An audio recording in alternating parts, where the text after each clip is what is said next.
Trent stared at his mother. "You sold our home?" Marianne didn't flinch. "My home. You just squatted in it." Lexi's eyes widened. "You sold it to my ex-fiancé?" Marianne lifted her tote. "You called it yours, so I treated it like yours, easily replaced." She stepped into the hallway. This time the mother-in-law was done being polite. "All right, before we dive into this crazy story, do me a favor, subscribe and tell us where you're watching from." Seattle, Washington, Saturday brunch, Queen Anne District. The table at Rue and Plum was small, round, and far too sunny for the conversation that would happen on it. Marianne stirred her cappuccino slowly, the ceramic mug warm beneath her fingers. Across from her sat Trent, her only son, buttering a croissant like it might escape. Beside him, Lexi scrolled through her phone in one hand, sunglasses pushed up into her glossy hair, the other hand lazily curling a fork around a pile of arugula. "I was thinking," Lexi said, not looking up, "we might swap out the sconces in the hallway. They're kind of dated." Trent nodded absently. "Yeah, or maybe just get rid of the hallway altogether. Open it up. Make it more our vibe." Marianne blinked once. "You mean the hallway in the condo?" Lexi smiled vaguely. "Well, yeah. I mean, it's my space now. I want it to feel like home." Marianne set her spoon down, careful not to clink it. "That condo is still in my name." Lexi let out a short laugh. "Only on paper." Trent looked up then, gave his mother a quick rehearsed smile. "Mom, come on. You've always said you didn't want to stay there long term. And Lexi's really made it her own. I think it's time we all started thinking of it as hers now." The words settled like wet cement. Marianne didn't answer. Instead, she reached for her water glass, but her hand stopped midway, fingers curling around nothing. Lexi finally looked up from her phone. "We just want it to be functional, Marianne, not some memory box from the 90s. You still have all that dusty legal stuff in the second bedroom closet," Trent chimed in. "And the old painting of Dad by the entry. Lexi feels like it kind of brings down the energy." That painting had hung in every home Marianne had ever owned. Richard's eyes captured in oil, stern but kind, unmoving, unafraid. Marianne folded her napkin slowly, placing it in her lap like a shield. "And the doorman?" Lexi went on breezily. "He's been so sweet. He calls me Mrs. Keller now. Isn't that cute?" Marianne didn't smile. "You're not Mrs. Keller." Lexi tilted her head. "Well, not legally, but emotionally, you know what I mean." Trent took a long sip of his mimosa. "Lex just means it feels like her space. You always wanted us to feel comfortable, right?" "I wanted you to feel grateful," Marianne said evenly. Lexi blinked. Trent shifted. The waiter arrived then, placing their orders: eggs Florentine for Marianne, waffles for Lexi, and some fusion monstrosity Trent claimed was the new Seattle thing. Conversation paused only until the plates hit the table. Marianne looked down at her food. The hollandaise gleamed like varnish. She wasn't hungry anymore. She picked up her fork, then set it back down. Trent reached for the syrup. "Hey, Mom, when are you planning to be fully moved out? Lex and I were thinking of doing a full closet reno in the guest room by spring." "Moved out?" she repeated quietly. "Well, yeah." He didn't look up. "It just seems like the natural next step." Lexi chimed in too fast. "We can help find you a cute place nearby. Something easier to maintain." Marianne stood slowly. "I see." Neither of them looked at her, not really. She left enough cash on the table to cover her untouched meal, then, without a word, slipped her coat on and walked out. They didn't follow. Outside, the wind had picked up. It tossed her hair against her cheek, sharp and cool. She didn't cry, but her breath caught once. Back at the table, Lexi picked up a salt shaker and said, "We should definitely paint the kitchen that dove gray I pinned last week." Marianne walked 3 blocks before her hands stopped trembling. Later that afternoon, she opened the drawer in her apartment, the one where Richard used to keep the mortgage documents and spare checks. She pulled out the title deed. Her name sat there, steady, unmoved. She ran her finger under it, then reached for her phone. Next to Irene's name, she typed one word, "Available," and hit send. Seattle, Washington, Tuesday, late morning. Marianne didn't call ahead. She told herself it was because she didn't want to disturb them, but the truth was quieter than that. She didn't want to be told no. The key still worked. She stepped into the condo just before noon, carrying a small tote bag and wearing the beige wool coat Richard used to tease her for. Classic librarian armor, he called it. The scent of eucalyptus oil hit her immediately, sharp and artificial. Her home didn't smell like this. Lexi's voice floated from the kitchen. "Oh, hi." She appeared around the corner, barefoot, holding a white ceramic mug that said, "Wife Life" in pink script. Her yoga pants were pristine, her smile practiced. Marianne offered a cool nod. "Just here to grab a few things, my scarf box, the photo albums in the den cabinet, and my father's pocket watch. Should only take a minute." Lexi stepped aside, sweeping her hand toward the hallway. "Of course, I think Trent boxed up some of that stuff for you already." Marianne walked past the new decorative mirror on the wall, sunburst brass, trendy and oversized. Where the painting of Richard had once hung, there was now a minimalist print that read, "Good vibes only." In the den, 3 brown boxes sat against the far wall, all labeled in black marker, "M's old stuff." Marianne opened the top one. No scarf box, no watch, just random books, a tangled charger, and a chipped mug she hadn't seen since 2009. She turned. "Where are the albums?" Lexi frowned faintly. "Albums? Oh, I thought Trent said those were, like, digital now?" "They weren't." Lexi shrugged. "Maybe check the storage locker?" Marianne didn't answer. Her eyes scanned the living room. New rugs, metal and glass end tables, abstract sculptures. Every trace of her was gone. Lexi followed her gaze. "You like it?" "We did the refresh over the weekend. The furniture was just too brown before. This feels brighter. Clean." Trent appeared from the kitchen, chewing. "She's making it more modern, Mom. Don't be offended." Marianne looked at him, really looked at him. He wore joggers, a college hoodie, the same haircut he'd had at 19. His eyes didn't meet hers. Her chest tightened, but her voice stayed level. "And the Wi-Fi?" Lexi perked up. "Oh, it's under LexiNet 5G now. Password's in the drawer if you need it." Marianne nodded once. She wouldn't need it. "I think we put your modem in storage," Trent added, already turning back toward the kitchen. She closed the box and picked up her tote. "I'll be out of your way." At the elevator, the doorman gave a wide grin. "Morning, Mrs. Keller." Marianne paused. "It's Ms. Keller," she said sharply, correcting him. He blinked. "Oh, sorry, I just assumed—" "I'm sure you did." The elevator doors opened, and she stepped inside without looking back. By the time she reached the street, her hands were trembling. She gripped the leather straps of her tote tighter, like they could anchor her. At the corner, she waited for the light to change, breathing deep. Across the street, a man held the hand of his toddler as she stepped over a puddle. The child looked up at him like he'd parted the clouds. Marianne looked away. She walked 2 blocks to a bench overlooking the Sound. Saturday. Let the box rest beside her. The wind was cold again, sharper than it should have been for spring. She opened her phone. A message from Irene blinked at the top of the screen. "Available all week. Ready when you are." She didn't type back yet. Instead, she pulled out a pen from her tote and scribbled on the top of the cardboard box, "Not worth saving." Then she sat still for a long time, watching the water, letting the silence sharpen into decision. Seattle, Washington, Wednesday, midday. The email came through while Marianne was slicing an apple over the kitchen sink. Subject line, HOA access ? She wiped her hands on a dish towel before opening it. "Hey, Mom. Since Lexi's handling bills now, could you send us the HOA portal login? She wants to set up autopay for the dues. Thanks." Marianne stared at the screen for a long moment, not because she didn't understand the question, but because she finally did. They assumed the payments would continue, quietly, invisibly, like breath. No discussion, no acknowledgement, just the same old rhythm of them asking and her giving. She didn't reply. Instead, she opened the file cabinet in the hall closet, the one with the beige accordion folders and sticky notes that had faded to the color of old lemons.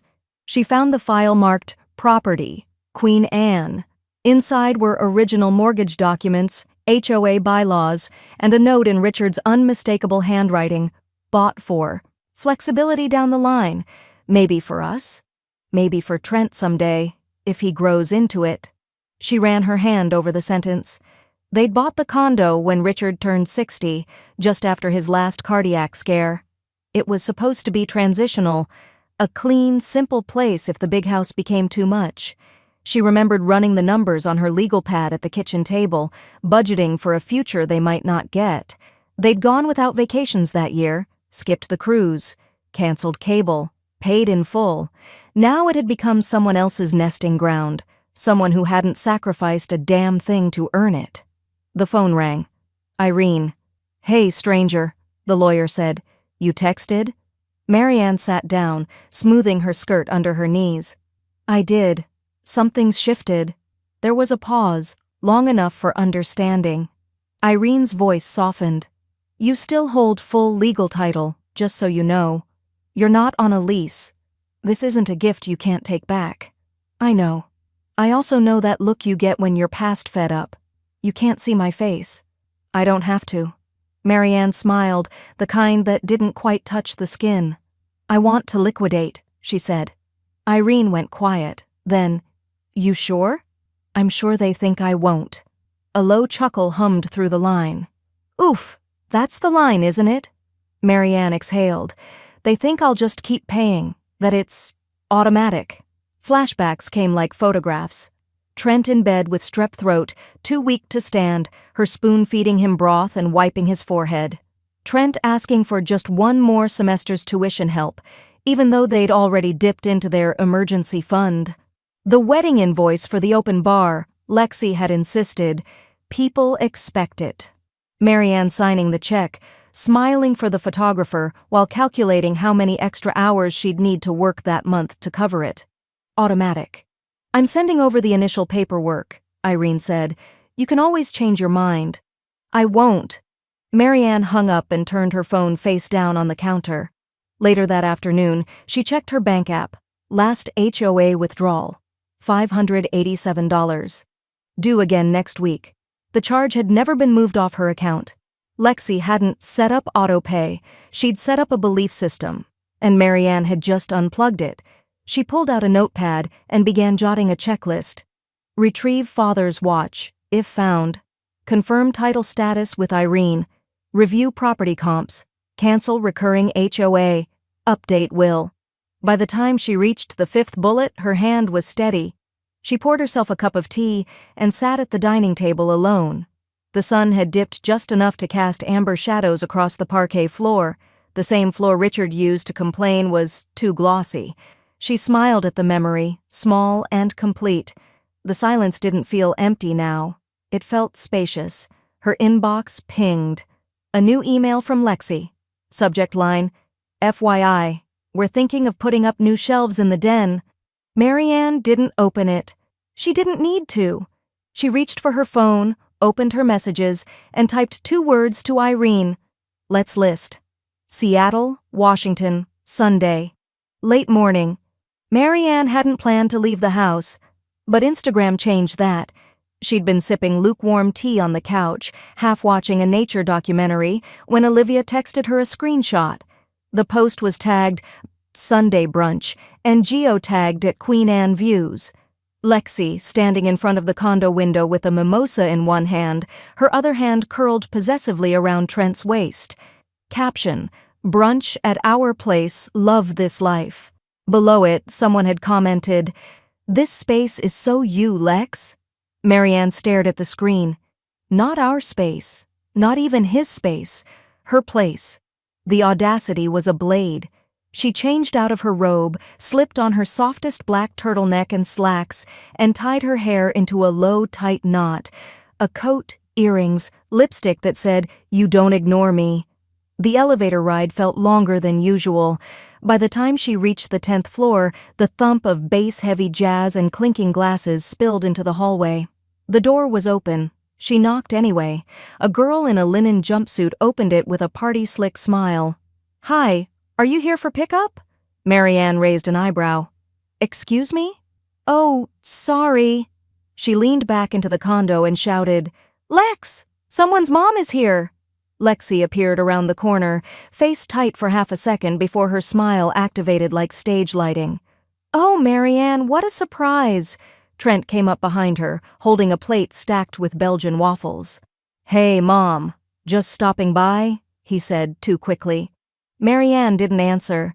The living room had been fully rearranged, her mahogany coffee table replaced by a mid-century modern slab of blonde wood, candles everywhere, stools around the kitchen island, where her formal dining table had once stood, a cluster of trendy 20 and 30-somethings in neutral tones posed with plates and cocktails.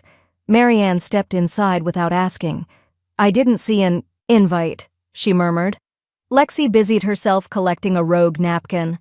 "We just threw it together last minute. Low-key thing."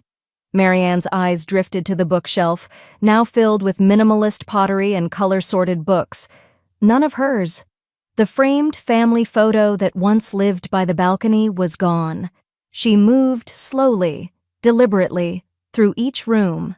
In the den, her writing desk was replaced by a mirrored vanity.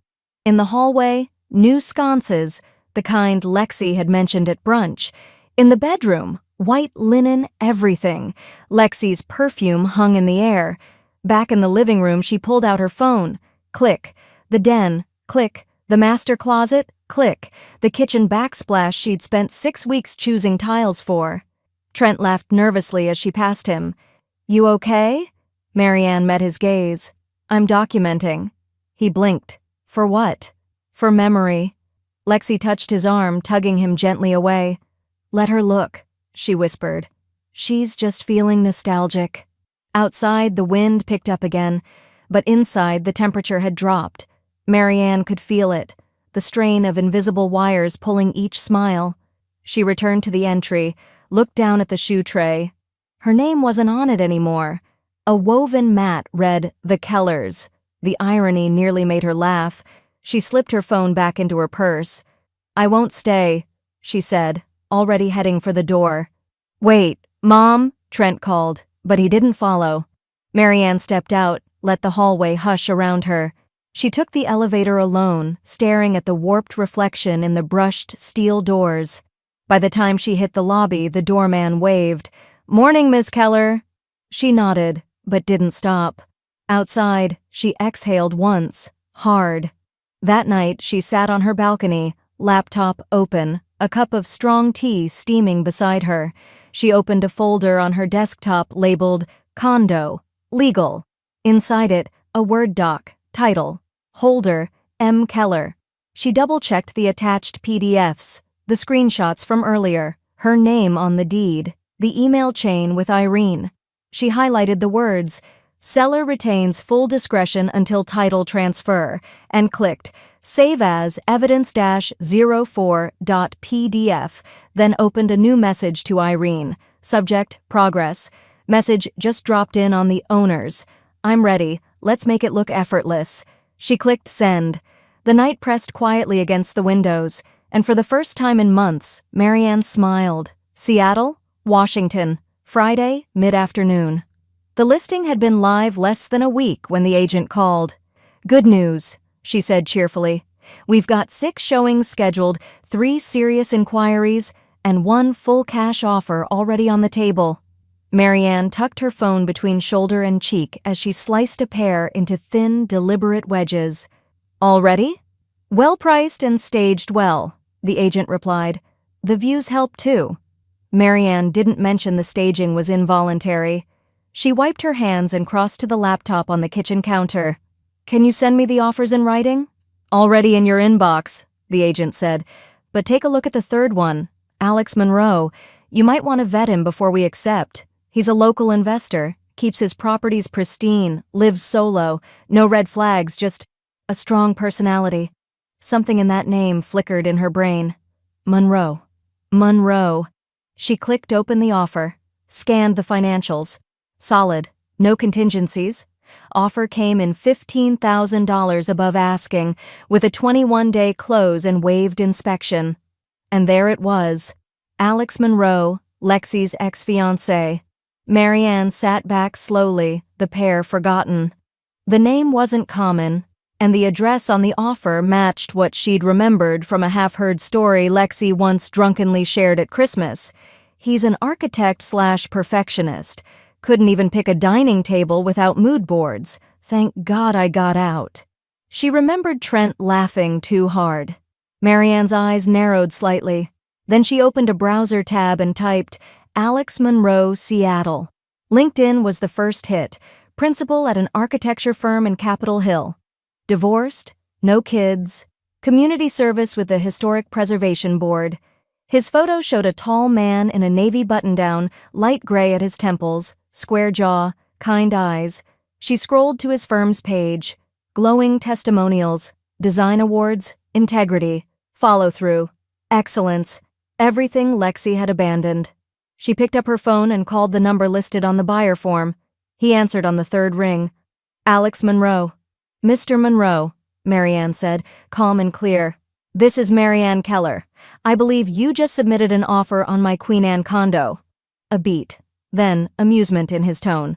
Ah, the famous Keller property. I'm calling for one reason, she said. Transparency. This condo currently houses my son and his wife, your former fiancé. Alex let out a soft whistle. Well, that makes it more interesting, doesn't it? You still want it? She asked, already knowing the answer. I wouldn't have offered if I didn't. I knew it was her place the second I saw the listing photos. The art was awful. Marianne chuckled, despite herself. I'm not buying it for revenge, if that's your worry, he added. I just like the space, high ceilings, great bones, and some poetic symmetry. Do you intend to live in it? After a remodel, yes. She let that sit in the air. I accept, she said finally. My agent will formalize it. I look forward to restoring the place, he said warmly. She ended the call and sat with it for a moment. It wasn't gloating. It wasn't pettiness. It was restoration. That evening, she called Irene. I sold it. That fast? Irene asked, surprised. Full cash, above asking. You'll love the name. Marianne gave it to her. Irene barked a laugh. You did not. Oh, I absolutely did. Did he know? He knows. There was a pause. You feel okay about it? I feel clean. The next morning, she forwarded the final offer documents to a folder labeled Keller Property, closed. Then she brewed her coffee, stood by the window, and watched the street stir to life. Upstairs, in the condo she still technically owned for 2 more weeks, Lexi was probably lounging in post-brunch bliss, scrolling through her phone, feeling triumphant. And soon, so very soon, she'd get the email. Notice to vacate, final sale terms. New owner, Alex Monroe, the man she once left at an altar in Napa for reasons she barely remembered. Marianne sipped her coffee slowly. A warm breeze rattled the blinds. She didn't need to say a word. The walls would do it for her. Seattle, Washington, Monday afternoon. Marianne arrived alone, a soft canvas tote over one shoulder and a box of archival envelopes in the other. She didn't bother ringing the doorbell. She still had the key. The lock turned like muscle memory. The condo was quiet, too quiet for a place that had become a hub of Instagrammed brunches and curated minimalism. A lavender candle burned faintly on the kitchen counter, its label reading balance. Ironic. She walked room by room, not rushing. In the bedroom, she opened the top drawer of the nightstand and retrieved the only thing that mattered now, a worn envelope marked in Richard's handwriting. For M. If I go first. She tucked it into her coat pocket without opening it. In the guest room closet, she found the cedar box with her mother's brooches, buried under a pile of Lexi's branded yoga mats. In the kitchen, she pulled her cast-iron skillet from the drawer beneath the oven. The new non-stick pans glared like imposters. Then, on the marble island, she placed a single sheet of paper, handwritten in fountain ink, the way Richard used to write all their anniversary cards. Items included in sale of unit, entryway mirror, living room rug, balcony furniture, kitchen appliances, excluding cast-iron skillet, light fixtures, wall sconces, bathroom shelving, all decorative artwork, shoehorn basket by front door. The Kellers, welcome mat, declined ownership. She smoothed the corners flat. The front door opened behind her. "Mom!" Trent's voice cracked like a floorboard. "What are you doing here?" She didn't turn. He stepped inside, gaze pinging from the note to the bags by the door. "What's this?" Marianne finally turned to face him. "Sale closes in 30 days. You'll need to vacate by then." He blinked like she'd spoken another language. "Sale? What are you talking about?" "I sold the unit." A full pause, then, "You're bluffing." "No," she said calmly. "I'm executing my legal right." Lexi stormed in behind him, winded. "What the hell is this?" Marianne met her with a look that didn't blink. "It's called escrow. You'll be notified by email. And courier." Almost on cue, Trent's phone buzzed. He glanced at the screen. Lexi's eyes widened. "You can't just sell it. We live here." "You squat here," Marianne corrected. "That's not the same thing." "We made it ours." Lexi's voice cracked into a shrill edge. "This is my home." "No," Marianne replied evenly. "It's my property. For 28 more days, then it's Alex Monroe's." Silence snapped through the room like dropped glass. Trent's voice, when it came, was barely audible. "You sold it to him?" Marianne gave a small nod. "Full cash offer, no contingencies. I'd have been a fool not to." Lexi's face flushed, red blooming from her collar to her cheekbones. "You did this to humiliate us." Marianne picked up her tote bag and walked to the door. "I did this to reclaim what I built." Trent stepped in front of her, hands slightly raised. "Mom, please, can we talk about this?" "You had all your chances," she said softly. "I don't need to be consulted anymore. I'm the owner, and I've made my decision." Lexi's voice wavered. "Where are we supposed to go?" Marianne looked past her, toward the sunlight pouring through the balcony window. "That's not my problem anymore." With that, she stepped past them. The hallway outside was blessedly silent. She pressed the elevator button.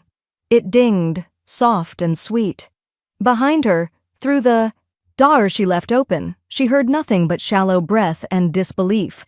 When she reached the street, her phone buzzed, an email confirmation from Irene.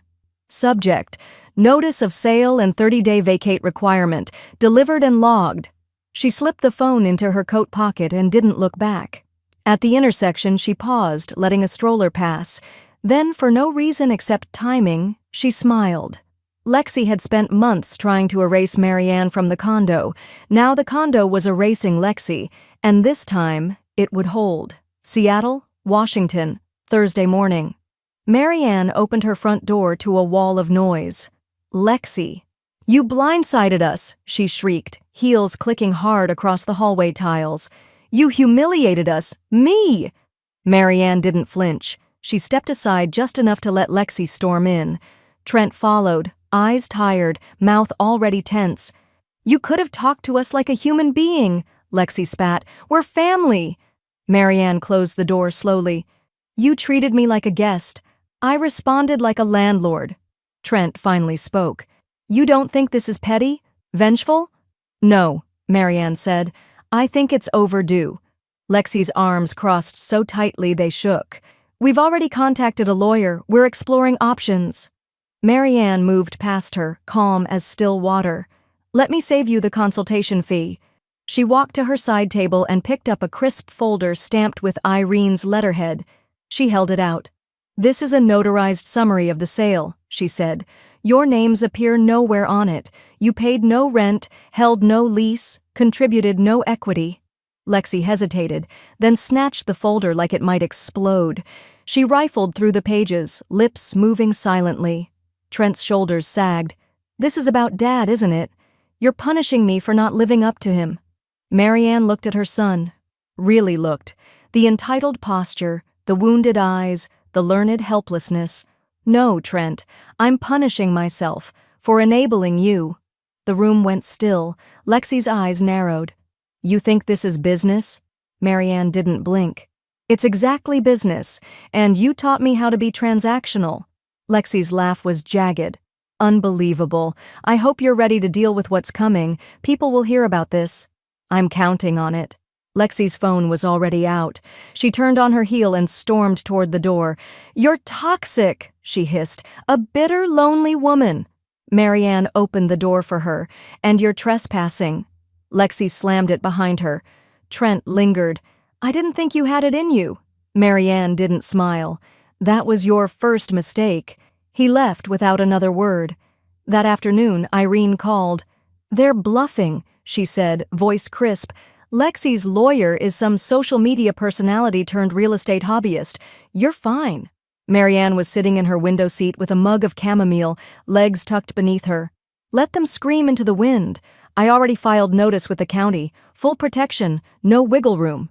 Thank you. Oh, and I screenshotted Lexi's post. She's already trying to crowdsource sympathy online. Marianne exhaled. Of course she is. Irene chuckled. Your daughter-in-law is about to learn that comments don't pay closing costs. Later that evening, Marianne opened Instagram. Lexi's latest post read, Some people will betray you and smile while they do it. Some families are better off strangers. Toxic, not boundaries. Starting over. The photo? A filtered shot of the condo's view. Sunset over the sound. The comments were mixed, but then her phone buzzed. A message from Olivia. You? Legend. I'm buying you cake. Marianne smiled just slightly. She turned off her phone and packed a weekend bag. 2 days later, she was tucked in the back seat of a friend's car, headed toward Whidbey Island with a thermos of hot cider in her lap and sea air curling through the cracked window. Diane sat behind the wheel, a retired literature professor with wicked humor and a full playlist of folk protest songs queued up. You really sold it to her ex? She asked, grinning into the rear view. Marianne just sipped her cider. Let's say the universe has a sense of irony. In the passenger seat, Rose, a watercolorist with 3 ex-husbands and a golden retriever named Bean, laughed. You're my new hero. I don't need to be a hero, Marianne said softly. Just free. They reached the ferry just as the sun dipped, water turning molten gold. She stepped out, wrapped her coat tighter, and breathed deep. No tension in her shoulders, no false voices in her ear, no expectations, just sky, and salt, and space.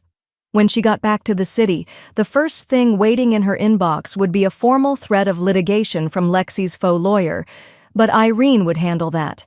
Marianne had already handled everything else, and she wasn't just exiting, she was evolving. Seattle, Washington, Monday morning. The email from the title company came in just before breakfast. Subject, escrow closed, funds transferred body, congratulations. Ms. Keller, the transaction has finalized. A confirmation letter is attached. Thank you for your business. Marianne read it once, twice, then deleted it. A new message followed minutes later, shorter, warmer, from Alex Monroe, clean and quick. Thank you for trusting me with it. I'll take good care of it. As she stared at that final line for a moment, lips twitching into the faintest smile. Good care. Finally, someone would.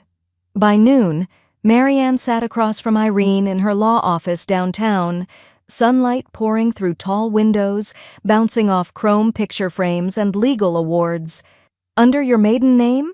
Irene asked, tapping the form. Any particular reason? I want it separate, Marianne said. From the family name, from the memories tied to it. This one's mine.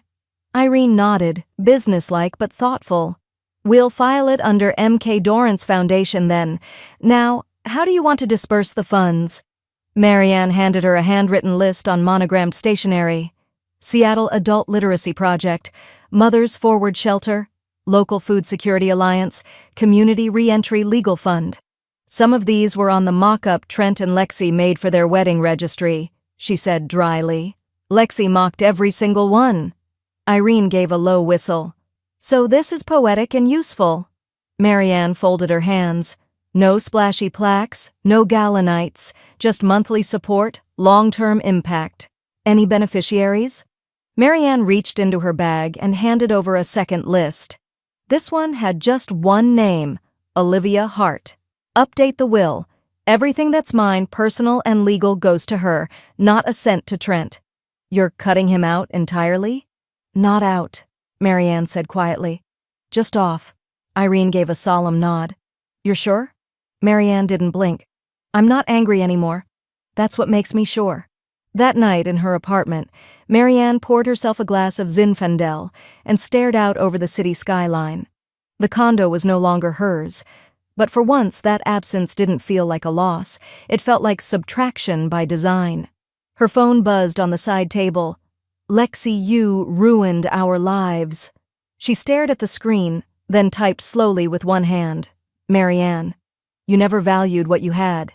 Then she turned the phone face down. The next morning, Irene texted, "Wire processed, tax shields in place, foundation registered. Nothing will ever legally trace back to Trent." "Well done," Marianne replied with a single heart emoji, her first ever. Later that week, Olivia dropped by with 2 cappuccinos and a manila envelope. "You're going to cry," she warned with a grin. "I don't cry over paper," Marianne said, already opening it. Inside, a batch of printed thank you notes from the shelter, children's crayon drawings, a note from a formerly incarcerated mother enrolled in paralegal night classes. Marianne's eyes welled, but she blinked it back. "Mostly. I just helped redirect a stream," she murmured. The water already knew where to go. Olivia sipped her coffee. "You did more than redirect it. You rerouted a whole damn river." That evening, as dusk fell and the fairy lights blinked in the distance, Marianne opened her journal. She didn't write often anymore, not because she had nothing to say, but because she finally didn't need to prove her voice belonged. Still, this one demanded ink. Entry: "Legacy isn't what you leave behind, it's what you correct before you go. They thought they inherited a lifestyle, but I left them with a lesson." She closed the journal. The wind tapped softly at her window. Somewhere, Lexi was probably screaming into another Instagram story. And Marianne? She'd already logged off. Seattle, Washington. Saturday morning. The first photo Alex posted was quiet. Intentionally so, a wide shot of the Queen Anne living room, late afternoon lights spilling over bare oak floors. No furniture. Just a single caption. "New start." Marianne saw it 2 hours after he posted it. Olivia sent it with a laughing emoji and a thumbs up. No filters, no slogans, no Lexi. She zoomed in and noticed the entry mirror was gone. The welcome mat, too. Clean slate. Lexi's message came before sunset. "Lexi, this is wrong. You don't belong there." Marianne saw the red receipt mark beside it. Alex never responded.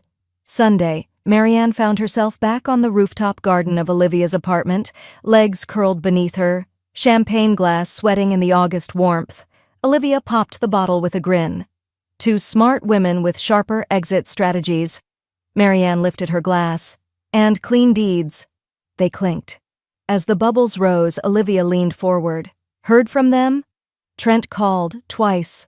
Left a voicemail." "Dare I ask?" Marianne took a sip before answering. "He said they've reconsidered the tone of everything and want my help buying the condo back." Olivia nearly choked on her drink. "Wait, buy it back?" Marianne smiled into her glass. "That's what happens when entitlement hits a market economy." Olivia shook her head. "What did you say?" "I laughed, then said, 'You told me it belonged to her. I listened.'" They both burst into soft, stunned laughter, the kind that comes after a long war finally ends. "Irene's dropping by later," Marianne added, setting her glass down.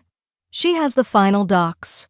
By late afternoon, Irene arrived in her signature black blazer and aviators, carrying a folder as thin as a final chapter. "All done," she said, setting it down. "Filed, recorded, registered. The property is completely out of your estate. No ties, no exposure." Marianne glanced at the paperwork, then shut it without reading. "Thank you." Irene looked around at the terrace, the soft jazz spilling from inside, Olivia humming as she rinsed berries in the kitchenette. "You look different." "How so?" "Unburdened." Marianne nodded. "I am." Irene leaned in. "By the way, Alex emailed. Invited us both to the housewarming next month. Minimalist theme. No hashtags allowed." Marianne smiled. "Tell him I'll send a houseplant and my regards." "Not going?" "I've already had my closure." That evening, back home, Marianne lit a candle and opened her laptop. She began drafting a proposal. one she'd discussed with Olivia weeks ago, but hadn't quite written down. Adult Education Collaborative, proposal for evening courses at Community Hall, financial literacy for women, legal empowerment for single mothers, writing and memory for seniors. Each bullet pulsed like purpose. She'd taught others to advocate for their futures for years. Now she would teach them how to own them. The doorbell rang. It was the mail carrier handing her a small envelope. Inside, a wedding photo, Trent and Lexi smiling under a canopy of white roses. No note, just the picture. No return address. Marianne turned it over. Blank. She held it for a moment, then slipped it into the shredder without a second thought. When it finished grinding, she poured herself a second glass of champagne. The ghost of their marriage wasn't hers to hold anymore. She stepped onto the balcony, let the evening hum rise around her. Distant fairy horns, breeze in the trees, children laughing 3 floors below. Inside, her phone pinged. A message from Olivia. Guess who just agreed to co-sponsor the Adult Ed grant? Beans Vet. Said he's in. Said Marianne's name carries weight. Marianne chuckled, then texted back. Weight's finally off. Time to lift someone else. She set the phone down, leaned into the cool metal railing, and let herself exhale. Down the hill, the condo stood like just another building now. No ghosts, no claim. Just a structure someone else would now have to learn to care for. And Marianne? She was too busy building something that couldn't be sold. Seattle, Washington. 1 week later. It started as a Reddit post, title, Mill quietly reclaims her apartment from freeloading couple, then sells it to her DL's ex. Posted in R.A.T.A. anonymously by Juniper Sequoia, who just happened to be a friend of Olivia's friend. The post didn't name names, but it didn't need to. A detailed timeline, screenshots of anonymous braggy Instagram stories, an unnamed mother-in-law who sold the condo out from under her son and daughter-in-law after being disrespected. A cherry on top, selling it to the DIL's ex-fiancé. The top comment said, she didn't burn the bridge. She sold it and charged toll to cross. It hit 40,000 upvotes by midnight. By morning, Lexi was in meltdown mode. Her Instagram story went live with shaky hands and half a face in frame. Let me be clear. We were blindsided, manipulated. She's making herself look like some innocent matriarch when she was cruel and calculated. A comment below simply read, y'all called it your place. You played yourself. Lexi turned her account private by noon. Marianne didn't reply. Not online. Not to Trent's short text. Can we talk? Not to Irene's gleeful updates. Instead, she posted a single sentence to the M.K. Dorrance Foundation homepage. No comment. Grace is quieter than gossip. The donation link sat just below it. By Friday, it had passed $18,000 in spontaneous contributions. On Saturday, a journalist reached out. Email subject, request for interview, inheritance ethics feature. Marianne almost deleted it. Then she read the last line. We're interested in the growing phenomenon of reverse legacy boundaries. Your story has become a case study. She agreed, but with conditions. No photos, no names, just facts. They met in the quiet corner of a Capitol Hill cafe. The journalist brought a notepad, not a recorder. Do you consider what you did revenge? She asked softly. Marianne stirred her tea. I consider it realignment. And the sale? A correction. The journalist paused. People are calling you a hero. Marianne offered a smile that didn't chase attention. Heroes fix other people's messes. I finally stopped cleaning up after mine. Later that evening, Irene called with her usual efficiency. Your foundation just hit $40,000 in donations. People are quoting you on Pinterest now. I don't even have Pinterest. You do now. Olivia made you a board. Of course she did. And get this, there's a TikTok trend about housing reclamation. Someone used your story in a voiceover. It's wild. Marianne leaned back in her armchair, eyes closed. I didn't ask for a movement. Irene's voice softened. You didn't, but maybe it was time for one. That same night, Lexi posted a filtered photo of herself at a wine bar, captioned, When fake people thrive, karma drives. We're still standing. There were fewer likes this time, and none from Trent. He hadn't reposted her stories, hadn't liked her rants, hadn't responded to her in days. He was, according to Olivia's reliable grapevine, lying low, staying with a friend, taking long walks, avoiding conversation. Lexi messaged him. "You're letting her win." No response. She sent another. "Trent, answer me." The text hung unread for hours, until it turned blue. Read. No reply. Sunday morning, Marianne opened her laptop to draft another proposal. This one was different. Series title, What They Don't Teach at the Reading of the Will. Boundaries versus burdens. Ownership versus obligation. Legacy as a living act. Olivia peeked in, holding 2 lattes. "The board is asking if you'll speak at the next fundraiser." Marianne raised an eyebrow. "I thought I was too quiet for spotlights." "They think you're a revolution in a cardigan." Marianne chuckled.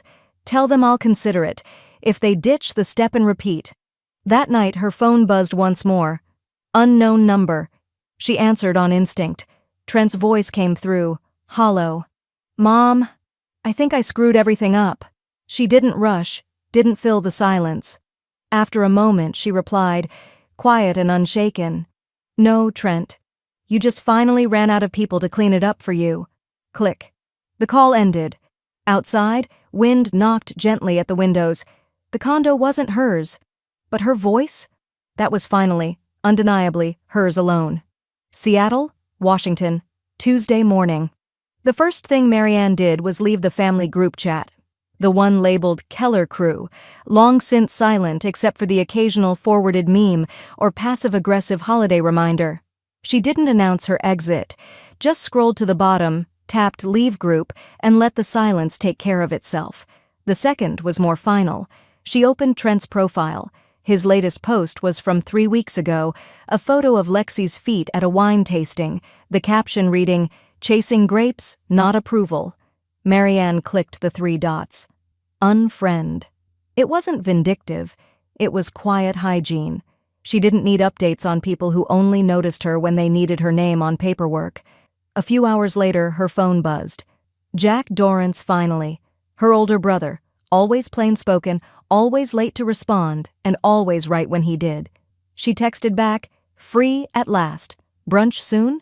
His reply, "Only if you're buying. You have condo money now." She laughed for the first time all morning. That afternoon, an unfamiliar number rang. She let it go to voicemail. Then curiosity won. Lexi's mother.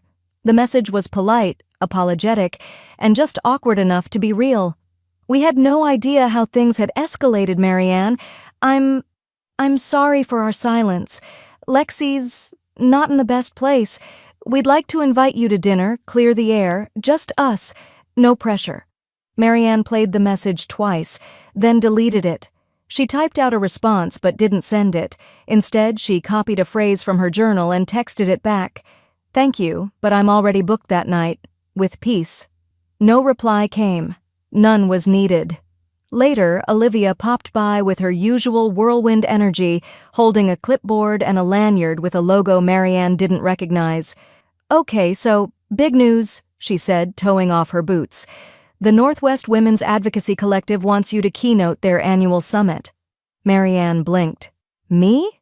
"You. Your story. Your spine. Your style.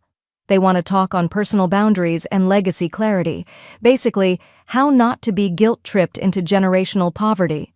Marianne winced. "That title is sharp." "It's a working draft. You can change it. Say you'll do it?" Marianne thought for a moment. Then, "One condition." "Name it." "No mentions of my son. Not directly, not indirectly. I'm done tying my worth to people who never saw it." Olivia nodded, serious now. "Absolutely. You're the headline, not the footnote."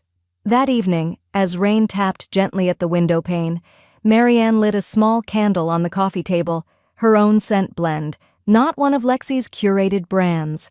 Something warm, grounding, cedar and orange peel. She sat down with a notepad, not to plan a speech, to reclaim her narrative. At the top she wrote, "What I learned, too late, but not too late to matter." Beneath it, 3 lines formed almost instantly. Silence isn't strength unless you choose it. Money given without gratitude becomes expectation. Motherhood is not a lifetime debt. Her pen stopped. The candle crackled. Then her phone buzzed with a notification. Event confirmed. Advocacy Summit, Marianne Dorrance. Speaker. No Keller. No asterisk. Just her. She whispered it aloud, just to feel it land. Booked with peace. And this time, it echoed. Seattle, Washington. Friday afternoon. The envelope arrived on a Thursday, wedged crookedly between a real estate flyer and a catalog she didn't remember subscribing to. No return address, no handwriting she recognized, just Marianne Dorrance penned in a hesitant, uneven scrawl. The postmark read Bellevue. She set it on the side table, unopened. For 3 days it remained there, quietly daring her. Each time she passed it, something deep inside her buzzed, a former instinct tugging at old loyalty. But she didn't touch it. She made soup. She watered the ferns. She answered emails about the Advocacy Summit and updated her foundation budget. The envelope sat through it all, inert and irrelevant. On Sunday morning, while tea steeped and soft classical music played in the background, she finally slid it open with a letter opener shaped like a heron. Inside, a single card. No long message. No apology. Just, I didn't know how much I could lose until I did. T. She stared at it for a long time, then set it down beside the compost bin, and later that afternoon let it slide softly into the recycling. No anger, no bitterness, just air. That night she journaled by candlelight. At the top of the page she wrote in bold, steady pen, "Grief ends when expectation dies." Below it, 3 more lines followed. I expected him to understand. I expected her to be decent. I expected myself to tolerate it. None of it had been fair, and none of it was permanent. 2 days later, Olivia showed up at her door, cheeks flushed from the cold and eyes bright with something bigger than mischief. "You're not allowed to interrupt," she said, thrusting an envelope into Marianne's hands. "Just open it." Marianne arched a brow. "Another envelope? This one's better. Promise inside. A handmade card with watercolor florals and gold lettering. Will you walk me down the aisle?" Marianne blinked. "You're getting married?" "May. Small garden ceremony. No drama, no band, no hashtags." Olivia hesitated. "And no father to walk me. But I'd like someone who actually taught me what strength looks like." Marianne's breath caught somewhere beneath her collarbone. She nodded, slow and certain. "Of course I will. And wear something not black for once?" "I was thinking deep green." Olivia clapped like a child, tears in her eyes. "You're going to make half the room cry." Marianne smiled. "Let them." That evening, she ordered a dress online. Floor-length, forest green silk, modest neckline, draped sleeves. She clicked "Buy now" with no second thoughts. An hour later, a text pinged from Irene. All final documents executed. Trust, foundation, assets, all locked, all yours. No exposure. Sleep easy. Marianne replied with a voice memo this time. "Irene, if I slept any easier, I'd wake up in another life." Irene replied with a laughing emoji and the words, "Then you're finally living in the right one." On Wednesday morning, Marianne received a short text from an unknown number. The tone was unmistakable. "We're moving back in with Lexi's parents. Temporarily. Trent." She read it once, locked the screen, and said aloud, "To no one. Temporarily is the cruelest kind of denial." She made no reply. Instead, she moved to her balcony with her second cup of coffee and opened her planner. Under May, she circled the date Olivia had penciled in, added a soft gold star beside it, and wrote, "Walk toward joy, and keep walking." Seattle, Washington, Elder Justice Summit, Saturday afternoon. The lights in the conference hall dimmed just slightly, casting the room in a soft amber warmth. A low murmur settled into hush as the MC stepped back from the podium and announced, "Please welcome our closing keynote, Marianne Dorrance." She walked onto the stage with measured grace, a deep green wrap dress falling around her like silk armor. No notes, no slides, just her voice and a room full of strangers leaning forward. Her heels clicked once on the wood, then stopped. "My name is Marianne," she began. And for most of my life, I believed good mothers said yes. A pause, long enough for the weight of it to settle. I said yes to tuition, yes to weddings, yes to weekend visits that turned into unpaid leases. I said yes to a million small compromises until I didn't recognize myself anymore. A murmur of recognition rippled through the front rows. And one day, she continued, after being treated like a wallet with a smile, I realized I wasn't helping. I was enabling. I wasn't generous. I was exhausted. Louder now, her voice found rhythm. So I reclaimed what I built. I sold the condo I once called a gift. I redirected the funds into a foundation. I changed my will. I drew a boundary not in pencil but in stone. Applause broke out, not polite, but grateful. She waited, then softened. This isn't a story of vengeance, she said. It's a story of dignity, of rebalancing scales that had been tilted by guilt and gender and silence. She glanced briefly at Olivia in the wings, who gave her a discreet thumbs up, beaming. I don't tell you this because I want pity, Marianne said. I tell you this because maybe someone here needs permission, to say no, to stop saving people who don't want to grow, to choose peace over proximity, to walk away, not in rage, but in reclamation. She stepped back, a beat slower than she entered. The applause erupted into a standing ovation. Somewhere in the second row, a woman dabbed her eyes with a crumpled program. In the back, a man with a cane tapped the floor 3 times in approval. An hour later, she sat at a modest table outside the auditorium, a neat stack of books beside her, Legacies We Don't Leave, Notes on Boundaries, Value, and Becoming. Olivia had pushed for the publication. Just a short run, nothing flashy. Now a line snaked halfway through the lobby. Marianne signed each copy in green ink, her handwriting firm and unhurried. Occasionally, someone asked for a hug. Others whispered thank you like a confession. Toward the end of the line, a woman in a burgundy shawl approached and placed her copy gently on the table. I've been raising my grandson alone, she said.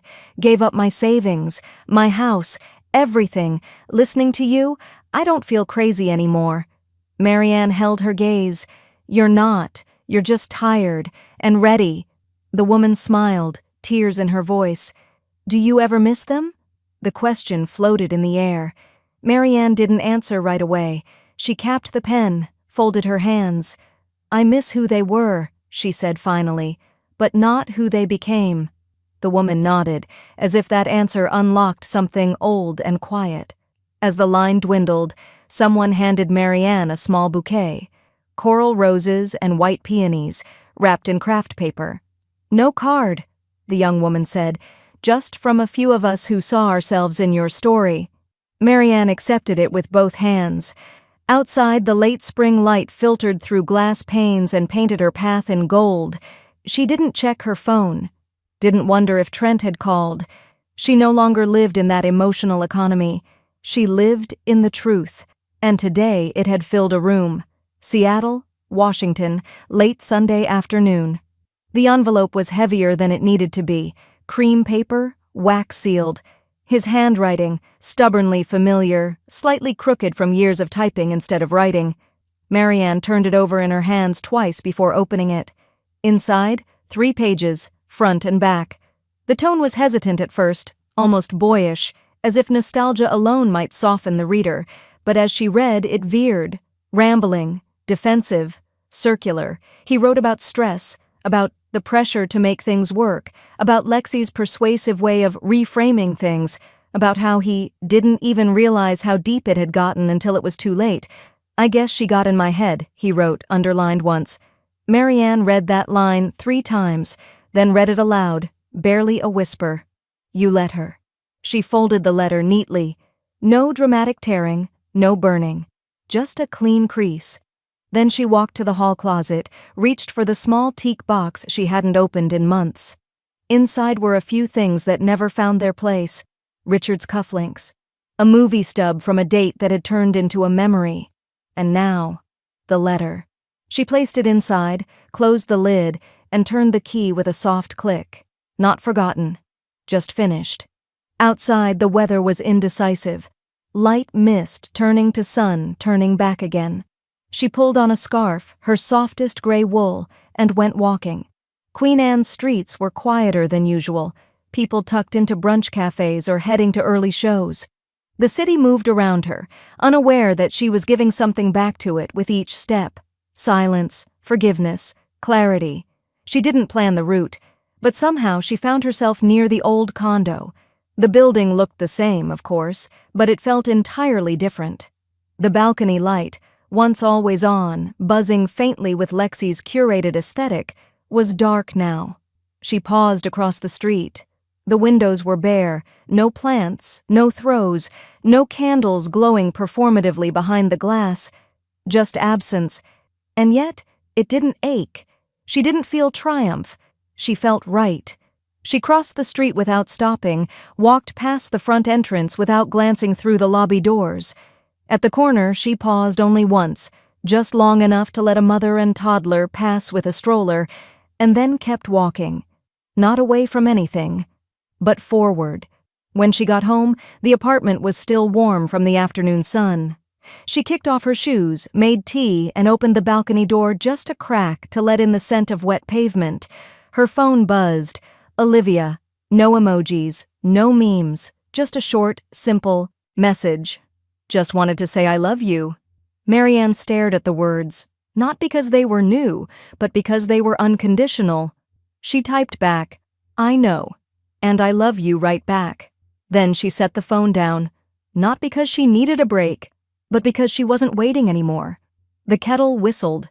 The sky outside had softened into lavender. One of those early spring evenings that arrived like a quiet promise. She poured her tea, and for the first time in a long, long while, she sipped it while it was still hot. Seattle, Washington. Early June. The Foundation's year-end report arrived in a sleek, forest green binder Olivia had designed herself, gold lettering across the front, a small sprig of rosemary tucked into the clasp. Marianne sat on the balcony as she opened it, the morning light washing over each page like a quiet benediction. Every line surprised her. 283 adult learners enrolled in literacy workshops, 46 single mothers in stable housing through the shelter's transitional stipend, 14 women now employed in legal aid offices after completing the paralegal mentorship she'd co-funded, a dozen handwritten letters, scanned copies. Thank yous in script, both clumsy and careful. She held the pages with reverence, her thumb brushing gently across a line of text, highlighted in yellow. The M.K. Dorrance Foundation has restored not just dignity, but direction. She closed the binder and placed her hand flat over the cover. No plaques, no gala nights, just this, just enough. 2 days later, Olivia's wedding took place in a lush, rented garden behind a bookstore. Ivy curling around wooden beams, the scent of lemon and peonies floating through warm June air. No altar, no tuxedos, no staged performances, just linen, laughter, and people who showed up with their phones off and hearts open. Marianne wore the deep green silk dress she'd picked months ago, the same one she'd nearly returned, before Olivia made her promise to keep something beautiful just for herself. She walked Olivia down the aisle slowly, step by step, her arm linked through hers, the grass beneath their heels soft and forgiving. No music played, just birdsong. Later, during the reception beneath string lights and canvas canopies, Olivia tapped her glass with a spoon and stood. I asked Marianne to give a toast, she said, because when I think about the strongest person I know, it's not someone who raised her voice. It's someone who learned how to raise her boundaries. All heads turned. Marianne stood, holding her glass, not with nerves, but with certainty. I used to think legacy was something you left behind, she began, voice even. But now I know. It's something you build while you're still here. The guests grew quiet, listening. It's the people you lift, the harm you stop, the peace you choose even when the noise tries to pull you back in. She paused, the words hanging gently between candlelight and silence. I came here today not as a mother-in-law or an advisor or a name on a check. I came here as someone finally willing to take up space and not apologize for it. A ripple of applause, soft, sincere. Marianne smiled, then surprised even herself by blinking quickly, wet warmth in her eyes. She raised her glass. To boundaries, to growth, and to the quiet joy of walking away when staying would cost your soul. This time, they didn't just clap. They stood. As she sat back down, Olivia squeezed her hand under the table and whispered, "You did that. All of it." Marianne only nodded, too full for words. By twilight, most guests had left. A few lingered by the fire pit, coats around shoulders, soft music humming in the background. Marianne stepped away for air, crossing to the fence line where the ivy met the trellis. In the distance, Seattle's skyline glimmered, calm and uncaring. Just beyond the trees, she could see the faint rooftop edge of the old condo. Its windows were dark, no glow, no guests, just a building now. She didn't look long. When she returned home, she opened her journal one last time for the season. At the top of the page, she wrote, "You said it belonged to her, so I sold it, to her past." She tapped the pen against the margin, then smiled softly. No bitterness, no weight, no forwarding regret, just the quiet thrum of a woman who had finally stopped mistaking silence for peace, and peace for silence. She closed the journal.